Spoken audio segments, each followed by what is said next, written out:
అహల్య అలా సోఫాలో కూర్చొని ఏదో చిన్న ఎంబ్రాయిడరీ వర్క్ చేస్తూ ఉండగా గౌతమ్ కాఫీ తీసుకొని వచ్చి అహల్య గారు కాఫీ అని అంటూ ప్రేమగా కాఫీ అందిస్తాడు అహల్యకి. అయ్యో, మీరు నాకు కాఫీ తీసుకురావడం ఏంటండి అని అడుగుతూ ఉంటుంది అహల్య. ఓహో, నేను మీకు కాఫీ తీసుకురాకూడదా అనేస్తాడు గౌతమ్. అలా కాదండి అని అంటుండగా కాఫీ తీసుకోండి అంటూ ప్రేమగా కాఫీ కప్ని అహల్యకి అందిస్తాడు.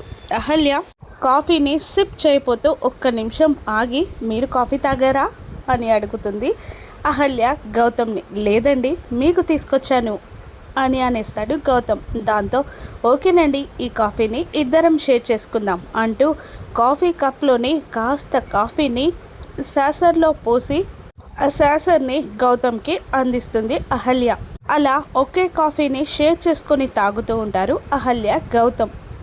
కాఫీ తాగుతున్న అహల్య పెదవికి కాఫీలోని మీగడ లాంటి కాస్త నురగ లాంటిది అహల్య పై పెదవికి అంటుతుంది. దాంతో చూసిన గౌతమ్, అహల్య గారు అంటూ పెదవికి మీగడ అంటిందని తుడుచుకోమని అంటూ ఉండగా, ఏంటండి అర్థం కాలా అని అంటూ ఉంటుంది అహల్య.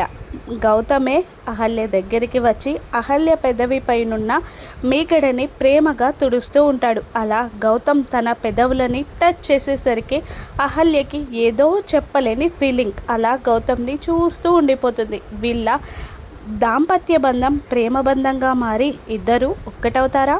రాను ఎపిసోడ్స్లో చూద్దాం. Thank you for watching.